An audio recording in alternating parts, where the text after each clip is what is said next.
Hello, everyone. My name is Saurabh Madan, and I'm very happy to welcome you all to the next talk in our investing series.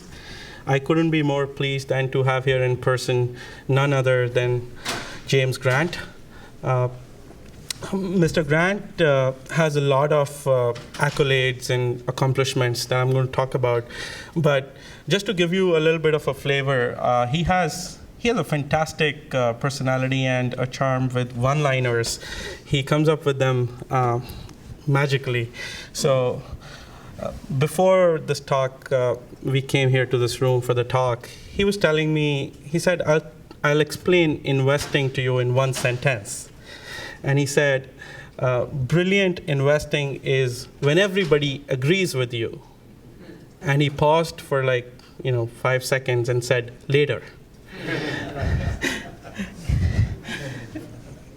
And today he's going to share with us a tale of what he calls the forgotten depression. The forgotten depression tells of the slump of 19, 20, and 21 with high unemployment, collapse in commodity prices, upsurge in bankruptcies, and a sharp break in stock prices. Unlike the Great Depression, the 1920 affair was over in 18 months. What do you think the Federal Reserve did? How much did they lower interest rates by? Well, the fact is they actually raised interest rates. And this is puzzling, right? What explains the brevity of this depression, considering the actions of the policymakers? And Jim is here to help in person to help us unravel and deconstruct what really happened behind the scenes. So, Mr. Grant, James Grant, is the founder and editor of Grant's Interest Rate Observer, a twice-monthly journal of financial markets. He is the author of works of history, example, Money of the Mind, Borrowing and Lending in America from the Civil War to Michael Milken. And biographies, another example, John Adams' Party of One. His journalism has appeared in the Wall Street Journal, the Claremont Review of Books and Foreign Affairs. His television appearances include 60 Minutes, Charlie Rose, and a 10-year stint on the Wall Street Week with Louis Rukeyser. So without any further ado, ladies and gentlemen, please join me in welcoming the one and only James Grant.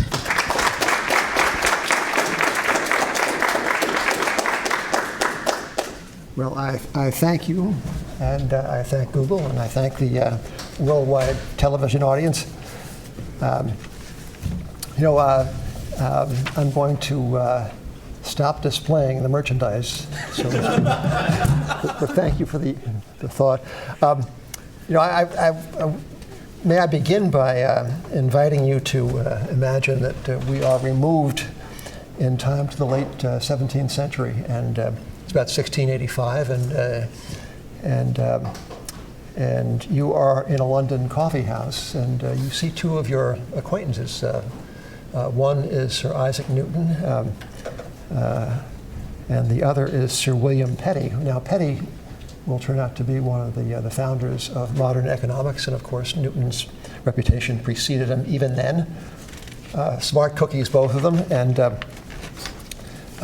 each, as you knew, intuited, was on the verge of something wonderful in his respective discipline.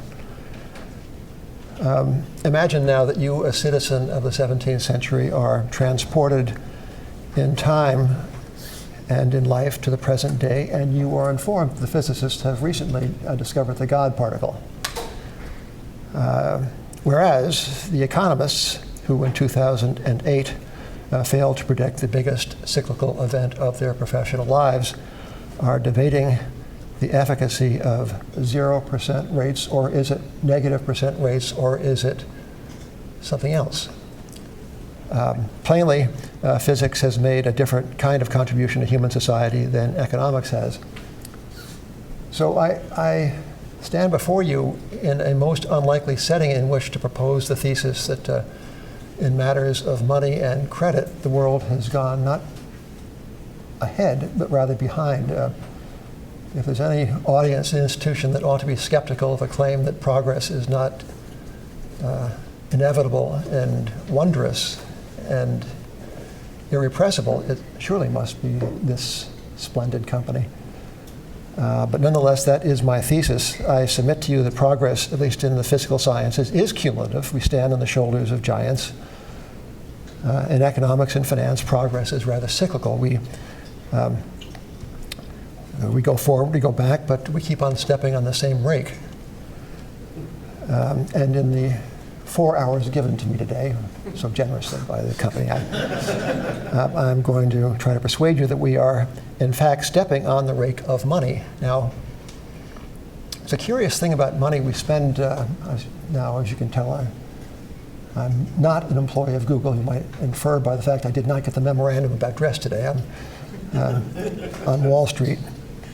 And people in my neck of the woods spend their entire lives trying to accumulate dollar bills. But I warrant to you that not a single one of my dollar, I was going to say grubbing, my dollar accumulating Wall Street friends has devoted more than a few odd minutes in the course of his or her career to thinking about the nature of that piece of paper that he or she has invested so many heartbeats in accumulating. A bond is a promise to pay money. You've heard about bonds, of course, the debt instruments. But what is money? What is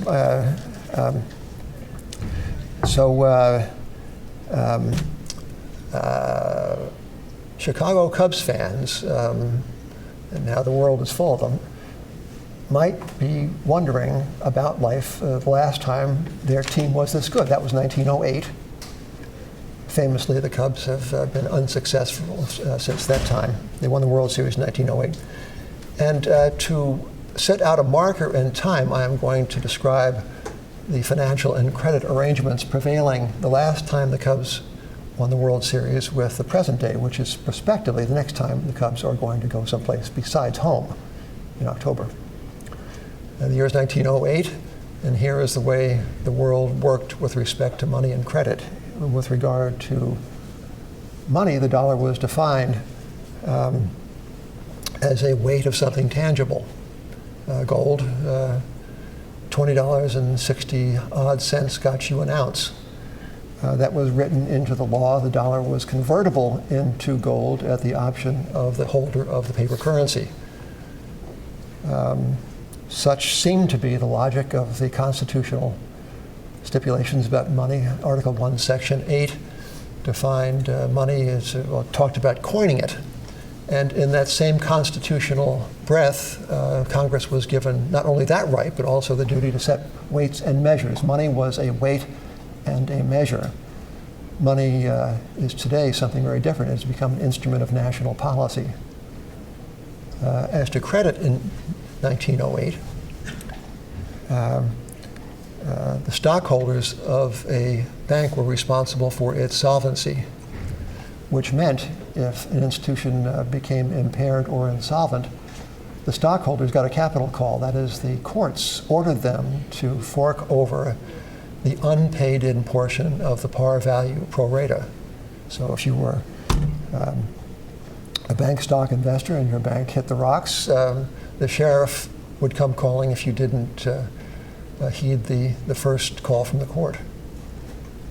Which seemed to make sense. After all, you, the stockholder, got the dividends when things were going well. Why shouldn't you be responsible for the debts of the firm when things were not going well? That was then. Individual responsibility and credit and money defined as an objective weight and an objective measure in the law. So fast forward to today. With respect to banking, despite or perhaps indeed a little bit because of the Dodd-Frank legislation, even more are the biggest banks in the country responsibilities of the taxpayers.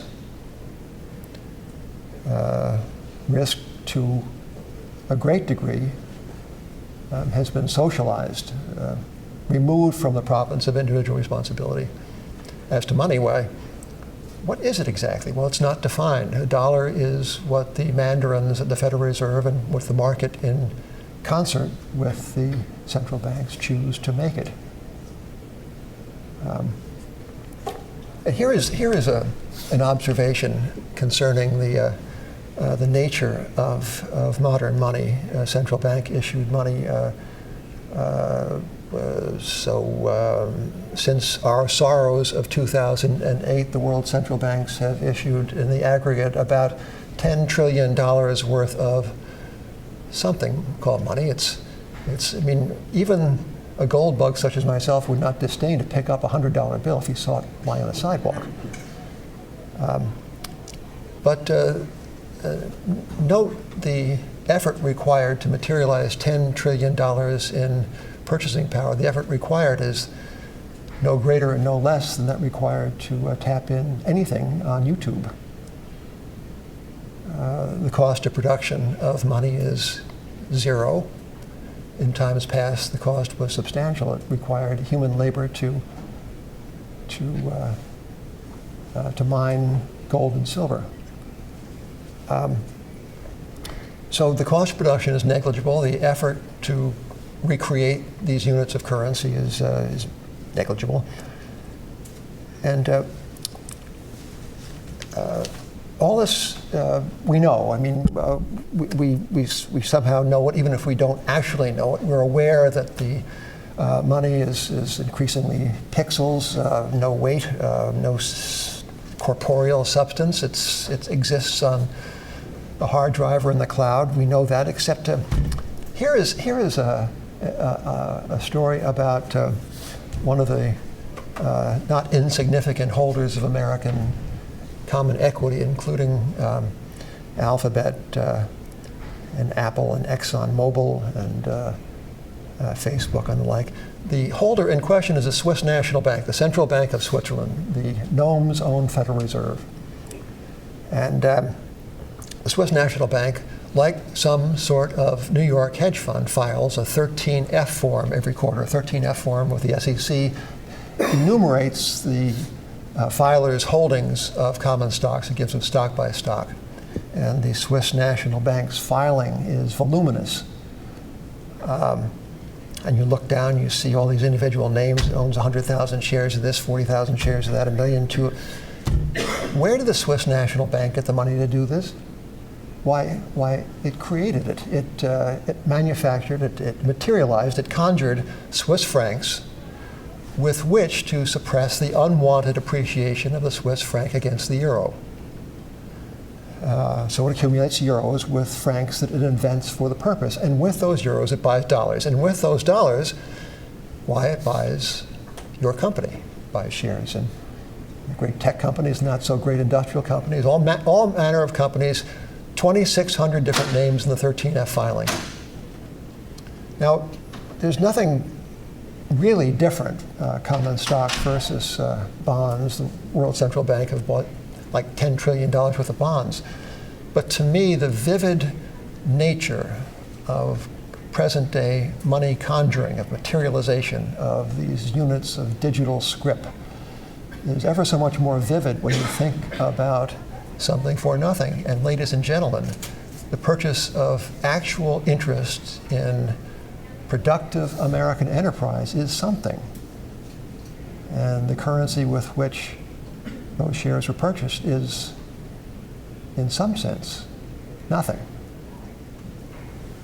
So this talk, as you can see, is taking the form of a lamentation rather than like a really helpful investment talk with QSIP numbers and ticker symbols and the like.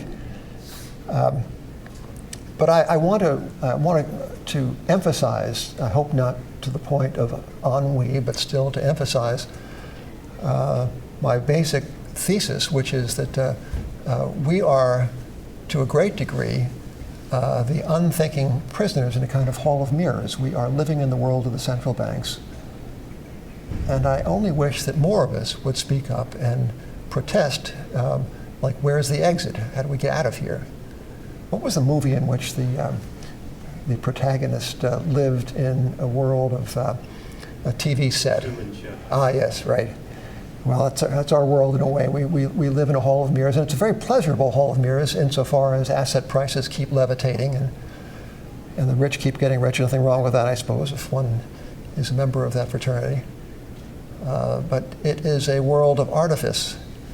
Now, I claimed to you in the early going that in this most improbable setting of progress, innovation, and to be sure of imagination, that in the very important realm of finance and credit, we are not progressing, but rather retrogressing. How is such a thing possible? Well, I invite you to just to join with me in a kind of a intellectual or historical sidebar. The year is now 2012.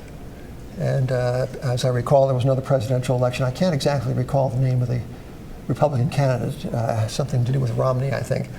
In any case, not entirely successful. But before his political failure became common knowledge, there was a great commotion among the Republicans to task the imminent Romney administration with the duty of forming a commission to study alternatives to present-day monetary arrangements. That is to say, to do something about the Federal Reserve.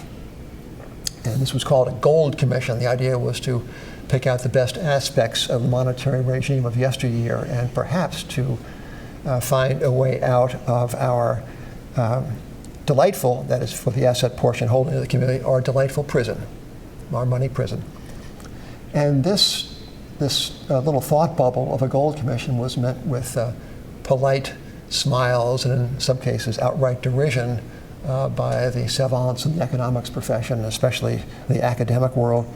And one of them, I believe it might have been Larry Summers, said that as long as Republicans were thinking about gold, they might as well investigate the possibilities of a commission to bring back witchcraft. Well, I thought that was a little broad.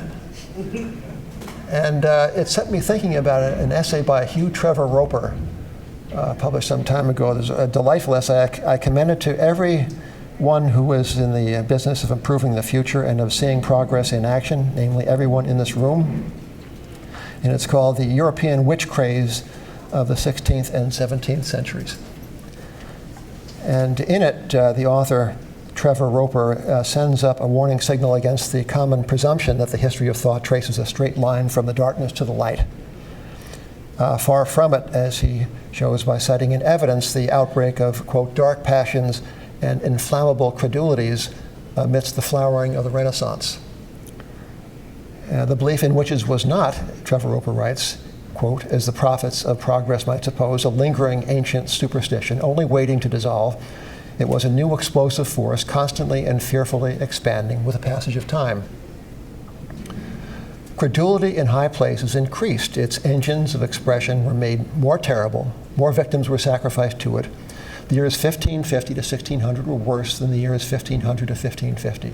And the years 1600 to 1650 more terrible still. Nor was the craze entirely severable from the intellectual and spiritual life of those years. It was forwarded by the cultivated popes of the Renaissance, by the great Protestant reformers, by the saints of the Counter-Reformation, by the scholars, lawyers, and churchmen. If those 2 centuries were an age of light, we have to admit that in one respect at least, the Dark Age was more civilized. So it is possible for forward-thinking, intelligent, and imaginative people to be in the thrall of something that's palpably false.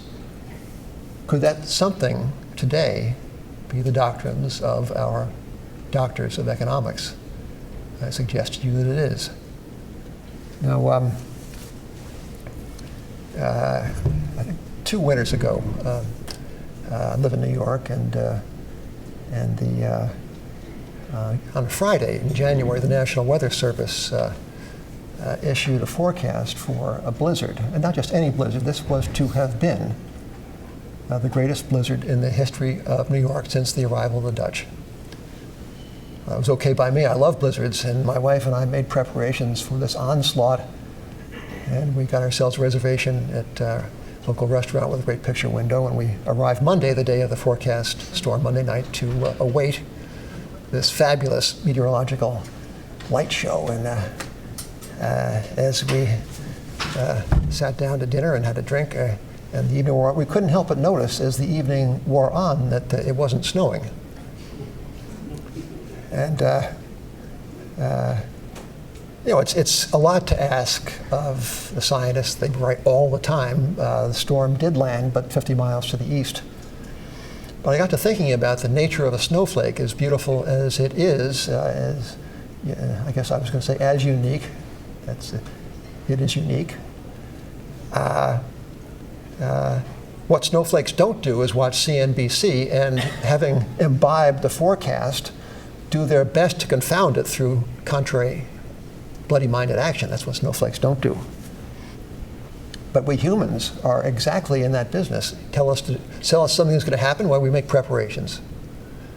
And in the preparation, we destroy the forecast. It's not going to happen because we have already taken the action that was predicted, and maybe some other action besides. Now, this speaks the nature of humanity and the nature of prophecy speaks directly to the business model of the people who make these $1 trillion of weightless, non-corporeal money.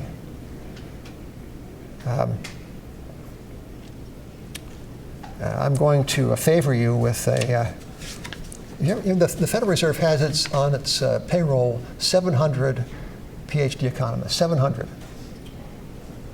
I'm going to say they either need 701 or none. He said it's not working. And to get a taste of the formative intellects at the Federal Reserve, I invite you to visit any website that lists the scholarly productions of the employees. Here's one. Computing dynamic stochastic general equilibrium models with recursive preferences and stochastic volatility. Now, if you say those words separately and read them backwards, well, the general dynamic stochastic equilibrium model was the model in place in 2006 and 2007, and indeed in 2003, 4, and 5. And notice that it did not set up any knowledge within the central bank of the oncoming events of 2008. None. Now, this is relevant because the people in charge are indeed in charge. They have power. In particular, they have a power over this seemingly most pedestrian thing called the rate of interest. Now, I speak perhaps with a little bit of edge on this. My publication is called Grant's Interest Rate Observer. Like, what are we going to see? Is more interest rates? God, interest rates were great. I remember we had them in 1984. But we don't have them much anymore. They are so small one can barely see them. And in that fact lies a great deal of what lies much of what can explain present-day financial affairs.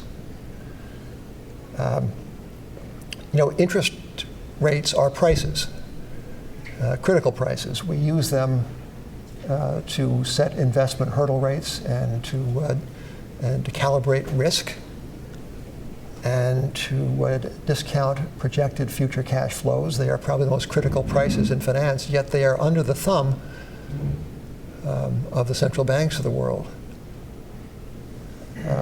Self-awareness is not the strongest suit of our monetary mandarins. Ben Bernanke, who now is working for PIMCO, is kind of a capital introduction professional. He helps people invest in bonds, was, as you know, the Federal Reserve Chairman before Janet Yellen. And in the day, when he was in office, he gave a series of talks in the public interest at, I think, George Washington University in the District of Columbia. And in one of these potted talks about the modern history of American economics, he said, 1971, that was the year in which, for the first time in a non-wartime setting, the federal government imposed price controls. A very bad thing, a terrible thing, because, after all, he said, in so many words, prices are the signals, the kind of traffic signals of a market economy. If you make them all red or all green through federal fiat, why traffic piles up the intersections, and that's dangerous and inefficient. And you can't. Prices, he said, in so many words, must be discovered, not administered. This from the man who was went on to execute quantitative easing and 0% rates and negative, well, now they're talking about negative rates.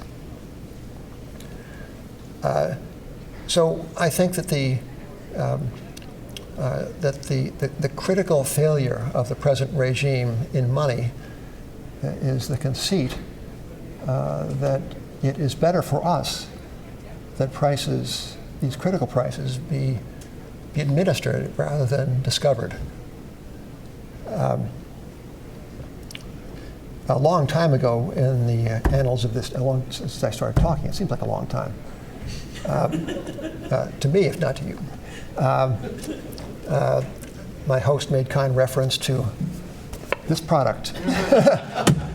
And this book is a history of the Depression that people generally don't talk about. It was the one that seemingly, as the title says, with some journalistic license, healed itself. The Depression that healed itself. The outlines of the troubles took this form, an industrial production down about 30% between 1920 and 21, from peak to trough. Unemployment certainly in the double digits. It was not registered, but was certainly severe. Stock market almost down by half. Commodity prices down by 40-odd%. Corporate profits down 90%. It was something, and the government met this with a balanced budget and as you have heard, with higher, not lower interest rates, which was perhaps a mistake, but still, what proceeded to happen was that markets adjusted, and prices fell, wages fell, and because wages could fall, profit margins were restored at lower levels of selling prices. So prices came down, wages came down too. Equilibrium was restored at lower levels of activity. And because things were cheap, profit-seeking individuals sought opportunities, and they sent money here for that very purpose. The gold price was fixed, but the cost of mining it fell. And because the cost of mining it fell, profit margins for the miners increased, and they proceeded to produce more of what, in a depression, the world needs more of, which is money. So automatic forces, or quasi-automatic forces in the marketplace, proceeded to do what government action in this particular long-running cycle, it has been long-running, has it not, have so far signally failed to do. So, in summary, my lamentation is not about investing, which I think is a great calling, nor is it about the United States of America, which is a pretty good place to live. But rather it is the persistent and, after the passage of so much time, almost the unnoticed substitution of the visible hand for the much more effective invisible one that Adam Smith talked about. I hope I have not held out the notion of a free market and of price discovery as a new kind of Garden of Eden, for it was certainly not in the 20s, about which I wrote. This is, after all, humanity we're talking about. You know, if things were so easy, it would be a great deal richer, I'll say in conclusion. You look around this wonderful campus, you see the fantastic things that you all have given to the world. The world has purchased quite properly. But you wonder, where were our forebears all this time? Let us imagine that the year is 45 BC, or whatever the year was that Cleopatra died, and one of her public-spirited, altruistic handmaidens made a deposit of the equivalent of $100 in the Bank of Perpetuity, buying an eternal CD to compound at 2% per annum. And that sum of money, let us continue to imagine, were left undisturbed to the present day. Now, that would be something. Let's see. This is Google. We can calculate this mentally. I'll do it for you, and you can join me, and we'll compare notes. Let's see. What we want to do is 2% compounded annually of 2,045 years. See, do it per capita, 7.6 billion people on the face of the earth, to carry the three, yes. $5.3 billion per earthling. If that sum of money had been left undisturbed, unlikely, probably during the Black Death, somebody might have made a withdrawal. And if the Bank of Perpetuity had in fact been perpetual, unlikely given the nature of leveraged financial institutions, they're always toppling over, aren't they? And unlikely given the very human animal himself or herself. We're, in fact, not that good with money. But we can be better, and it seems to me that the way forward is through the paradoxical means of stepping backward and reclaiming the institutions that worked so well the last time the Cubs were in the World Series or won it. So that's my speech. Thank you so much.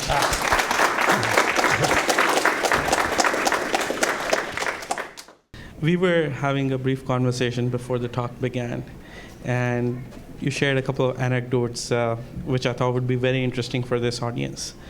So let me start with one, if I may. You guys got a shout out in the movie The Big Short, and you were mentioning to me that, you know, during those days you got a big pile of documents in the mail, and you had a chemical engineer working with you, and you asked him, you know, what did you make out of this material? And they said, I didn't understand them. And your reaction was? Yeah, we got a story. No, it didn't make any sense to him. So, his name is Dan Gertner, and a very smart guy, and as you said, a chemical engineer from his earlier life, and by no means intimidated by complexity. And these documents run thousands of pages, very complex. But knowing that we didn't know, knowing there was something wrong, set us on the road to persistence, which is always a good road to be on, unless it winds up at a dead end, which sometimes happens too. But we persisted and looked at more of these things and came to see that there was actually no there. And one of the ways in which we came to understand that we're on the right track is the pushback and the friction that we encountered on Wall Street from the stories we wrote. They were hostile to you? Well, they were hostile. Yeah, they were. Bring it on. Well, if we had been wrong, it would have been Gertner's fault. But as it were, we were right. So, but once we were summoned over to a friendly talking to at Standard & Poor's, the rating agency, who wanted us to understand just how very wrong we were, and how unhelpful we were being to the situation. And then we really knew we were right. So, you know, did additional evidence come in and sort of help you refine the theory? Like, you know, what are some signals? And the reason I'm asking is, in terms of a lot of your audience here and, you know, on the video on YouTube, is going to be people who are engaged in investing, possibly. Like, is there some sort of pattern recognition that one can employ to be cautious? Yeah. Well, you know, it's a wonderful question to which there really is no answer. One can, one sees recurring patterns in finance. I think with respect to the Federal Reserve, to the central banks, to the nature of money, to interest rates, I think there is setting up one of the great dramatic moments in finance. And people, there are upwards of $9 trillion worth of securities in the world that yield less than nothing. These are debt instruments, promises to pay money, undefined. And you, the investor, pay the issuer for the privilege of, you can say this as many times as you want, it still won't make any sense. And I think I have in my very hand, I have a quotation. Yes, I do. I have a quotation from the Financial Times, very distinguished London newspaper, that distills the mindset of the market today with respect to investing in fixed income. Quote, this is from the April 15th edition. Quote, some banks, pension funds, and insurers must buy safe government debt irrespective of the price, close quote. Now, is any investment asset intrinsically safe? Is it intrinsically anything? I mean, okay, let me invite you to go back to in time 1984. So interest rates spent the years 1946 to 1981 going up. They went from 2.5% at the low in the spring of 1946 to 15% in the fall of 1981. 15%. You could have invested in 15% 30-year U.S. Treasury securities, non-callable for 25 years, equity returns with no equity risk. And you know who wanted that? About nobody, because they had had 35 years of experience with falling bond prices and rising interest rates, meaning losses. So interest rates began to come down. Paul Volcker was then at the head of the Federal Reserve, and it seems as if he were making good on his vow to kill inflation dead through the mighty blunt-edged instrument of tight money. It seems as if he were on his way to achieving this. And then comes the spring of 1984. And for whatever set of reasons, and there are always pretexts on Wall Street, you can always make a story about why something happened, but what did happen is that interest rates went back up again. And for just a moment in the spring of 1984, not so many years ago, you could have invested at 14% for 25 years in U.S. Treasury securities. That was what Wall Street calls the retest of the lows, a return to the low of price, the high of yield. That was on offer in the spring of 1984. And again, very few takers. I was there, and we chronicled this, and you couldn't be sure. You thought, nobody knew that a new cycle in interest rates was beginning that would last more than 30 years, which this one has, 1981 to date, of very low rates. And now people can't get enough of securities in which you pay them. So you ask about pattern recognition. Yeah. And one of the patterns that recurs is extremes of behavior and perception that you feel are almost supernatural in their error. You can't believe that people in 1980, 79, 80, 81 were watching bond yields go up from 9%, 10%. When Volcker came in, October 6, 1979, he gives a talk, a press conference. It's a Saturday, emergency meeting on Saturday. And he announces that owing to the crisis of inflation and of the dollar, that he, Volcker, personally, is going to oversee the tightening of money such that he is going to wring inflation by its neck, or words to that effect. So that was the announcement of intent. At that moment, long-dated treasuries were yielding 9%. As I say, by the time he demonstrated to the satisfaction of the investment community that he was serious, they went to 15%. That was the degree of mistrust of the institution of central banking in the early 1980s. Compare and contrast the present day. The economists at the Fed, to a man and to a woman virtually, missed, as I say, the biggest event of their professional lives. Yet they have come out of this crisis with greater power, greater regulatory power, greater power over interest rates. They have been the instruments of the levitation of financial assets through their talk and through their actions. Stock prices have gone up and up. Cap rates on real estate come down and down. Interest rates down and down. The world of assets thanks them profusely.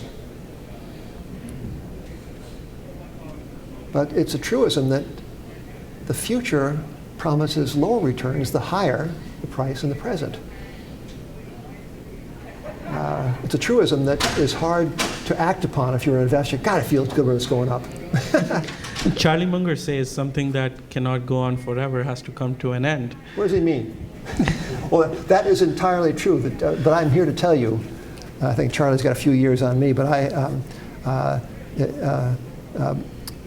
I've been in situations and have been wrong enough on some things that it seems if things can't go on forever, can and do. So, you've powerfully made the point of the so-called invisible hand becoming very visible. And you also referred to one of the previous presidential campaigns. What's the solution? Some say break up the big banks. Others have other solutions proposed. What do you think is the way out? I think constructive retrogression in our institutions. What I would like to see is, first and foremost, individual responsibility being restored to Wall Street. Mm-hmm. There's one financial institution in New York City that did not take money from the Treasury, took no TARP money, took no bailout of any kind, and was virtually invisible in 2008. That was Brown Brothers Harriman, which was founded at the time that Citibank was. Brown Brothers is a general partnership, an organization, meaning that the general partners are themselves personally responsible in a pro rata fashion for the debts of the firm. Mm-hmm. It means not just that their stock goes to zero, but they lose their Matisse, their golden retriever, their house, everything.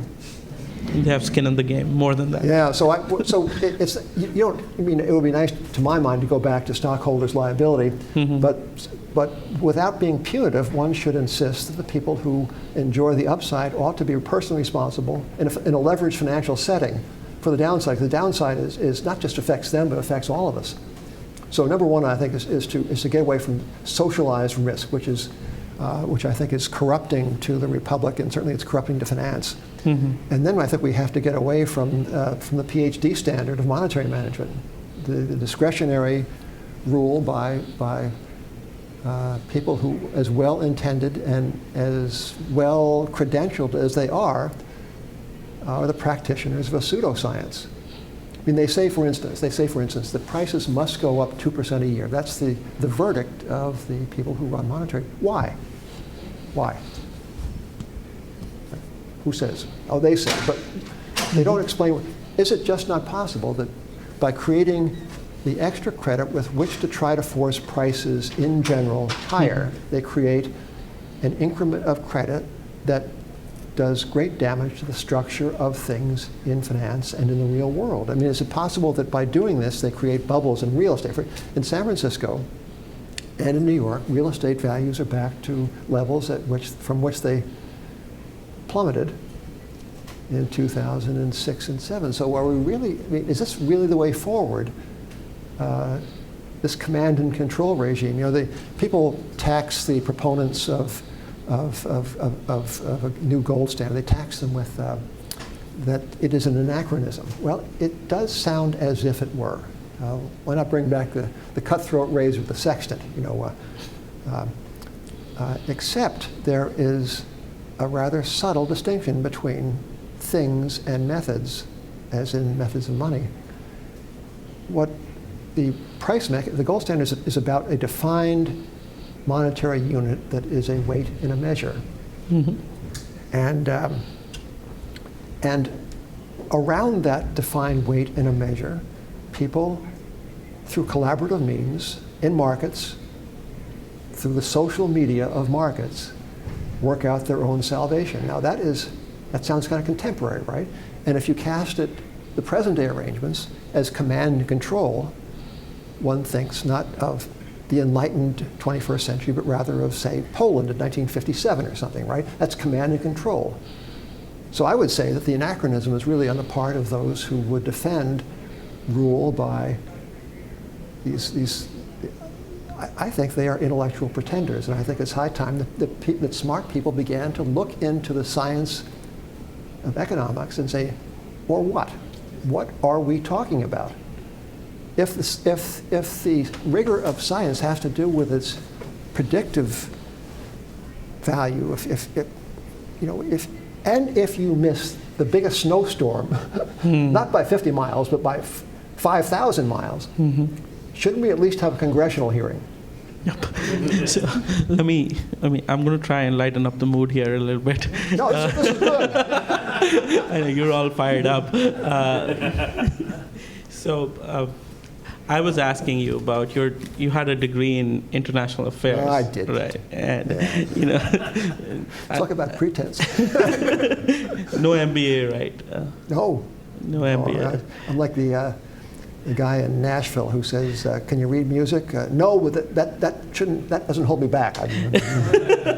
So, when I asked you, how did one thing lead to another, and where you are, and you asked me, I grew up in North India, and he retorted, he said, what did you think were the odds of you working in a company in Sunnyvale called Alphabet? And so you were talking about serendipity, right? And you also mentioned to me that there's this huge obsession about, longevity at the risk of quality and happiness in life. What did you mean by that? Well, I'm going to, unless it's a breach of copyright, I'm very sensitive on copyright actually, but I will investigate the copyright implications of my promise to forward you a piece that appeared in the London Spectator a couple of weeks ago.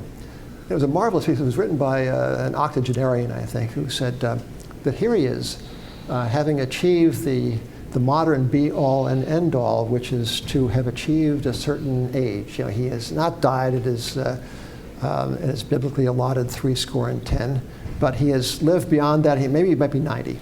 And he says, by the way, it's not so hot. And he enumerates his ailments and his infirmities and his deficiencies.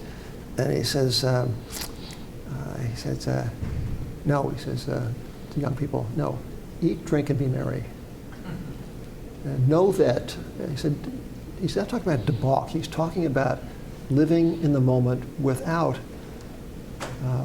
a contemporary obsession with things that, if you are unlucky, will land you at the age of 97. He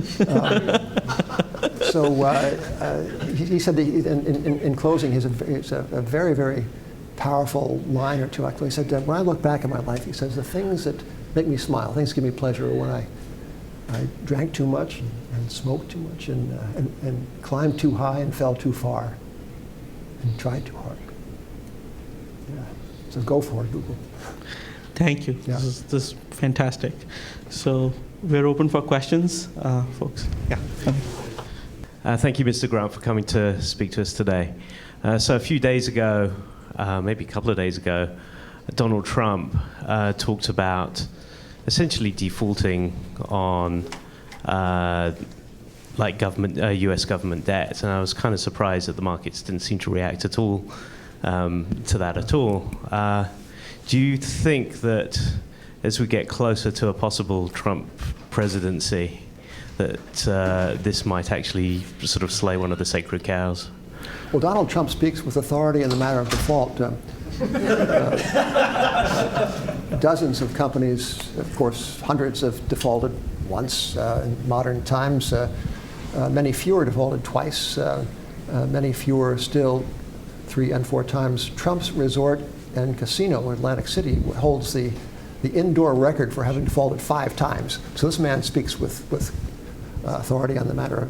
Now, by way of historical preface, the United States has defaulted. We defaulted on the promise to pay our debts in gold in 1933 and 34. That was known in the City of London as the American default. And again in 1971, when Nixon said that no more would we honor promises to redeem dollars at $35 to the ounce of gold. So that was default number 2. And there is a default built into the monetary method of achieving or trying to achieve 2% inflation per year over the course of a 30-year bond. Of course, 2% loss of purchasing power every year adds up, and you're not looking at much in the way of return in purchasing power for them. So so default is a defined term. Now, I think apropos of Donald Trump's remarks on Monday, so you have to keep up. We can't have that on Monday afternoon. Every day is an adventure in his policy making. But he's all about negotiating. So I think that the way to think about the American public debt, and I suggest you visit the Cato Institute website. There's a free analysis available by a very good thinker named Jeffrey Miron, M-I-R-O-N. And in this analysis, he says, all right, let's take the present value of American government promises to pay, that is, the policies in place now, especially medical care, Social Security, let us assume those go forward as now budgeted for 75 years, and let us compare the present value of expected tax revenues using assumptions which of course might be errant, and compare those two, the present value of expected outlays and the present value of expected income for the government. And the difference is that in a present value is $120 trillion. That's the whole. So that's what they call in the trade unsustainable, unless something is done. Now, Donald Trump wants more medical care. He wants to make America great. You have to be healthy. So he wants more of this stuff, and I dare say that his likely Democratic sparring partner is going to want more as well. So the question to me about default is rather more nuanced than the Trump resort and casino simply not paying and getting really clever lawyers to rewrite the covenants. But I think that some adjustment in our debt burden is in our future, either through, I don't know, through something, and perhaps through inflation or perhaps through negotiation. How do you feel about an audit of the Fed? And if that were to happen, what are your hopes or fears about what might be discovered and what action might be taken as a result of that? Yeah, there's, I think the audit ought to look at not only the balance sheet and the finances, which I guess are kind of okay, although awfully big, trillions upon trillions. But I think an audit ought to go into the assumptions and the analyses that inform the Fed's actions. I think the more sunlight in this institution, the better. I mean, the Fed ought to be regarded as a vast government monopoly. And what every monopoly needs is competition. So as much as I'd like to see an audit from the Fed, I would also like to see a simple change in the tax system such that silver and gold would not be taxed as a collectible, but rather be treated as money in the tax system, whereby gold could compete in the open market for monetary allegiance. There's a company called Gold Money, which is kind of like a Bitcoin thing, and it's a very small caliber enterprise at the moment, but why not give it a chance? Let's see what people choose. So yes, audit the Fed. The more sunlight, the better, and competition, please. Yeah, I know a lot of the liberal intelligentsia, like Lawrence Summers, make fun of the gold standard and compare it to witchcraft. And I'm curious, how in practice would you bring it back? What would be the steps you would take? What would be the outcomes, et cetera? Yeah. It's a big question, and I won't tax you in the audience with things that details which I'm not sure I can do a very good job of explaining. But I think the essence would be to define money as a material object, as a weight and a measure, and this could be done through and to fix currency values internationally. So you have to coordinate among leading countries and to restore fixed exchange rates, which after all were the regime in place from the founding, really in this country, the founding to 1971. Our experience with pure fiat currency and with floating exchange rates dates only really to 1971. So it's a very small experiment in the long-running history of money. I think a lot of people are hung up on the evident anachronism of people walking around with a bunch of gold in their pocket, and they wouldn't. Even in the 19th century, they didn't. Banknotes were portable, light. There was a panic in the city of London in 1825, and the authorities to intervene and to quell this. Gave the Bank of England permission to issue £1 notes. Previously, they could not do that. They're only sovereign gold coins, £1 worth each, little tiny things. And people were glad for it, and they didn't really. What gold does is serve to anchor value. And in this day and age, when your phone is your bank and your brokerage account and so many other things, you can You could deal in gold electronically. It's infinitely divisible in weight. It's one of its many monetary features. So I think what gold would do would be the effect would be to create an objective value around which prices would move, rather than now changing the value of money so that prices and wages don't have to move. Now that would be a change that the American people would have to choose to accept or not. So it's rather a big change. But you know, we have borne 7 or 8 years of this sleepwalking 1.5% growth. There's something wrong, and I think you know, in the course of auditing the Fed, let's audit our intellects. Let us audit the ideas by which we live and see if we can't do better. And I think at least some serious investigation into the nature of money and nature of credit might help us improve our lots. Do you think Ron Paul has been suppressed by the powers that be? Because, well, I mean, this is what he speaks as you well know, right? Because he would want to make you he would want you to be in his administration. So yeah, we fell a couple of electoral votes short on that one. Yeah, but right, I realize that. But if he was going to have one, right? So my question is, you know, I lived overseas in Europe for many years. Like, you couldn't even get any information on Ron Paul there.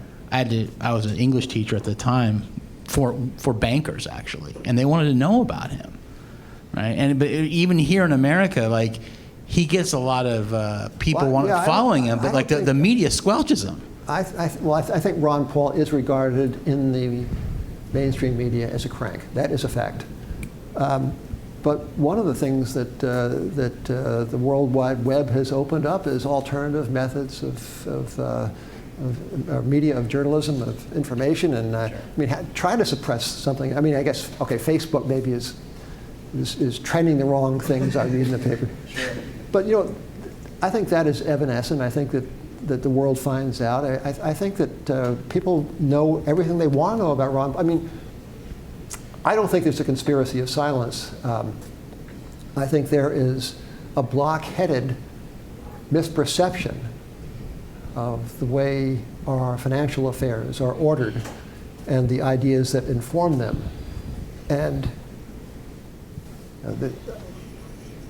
so how do you deal with that? I think you get better ideas. You get up off your duff and try to make things better, which is it doesn't sound very imminently successful, but in short, I don't think there's a program against Ron Paul. I think Ron Paul personally is actually irrepressible.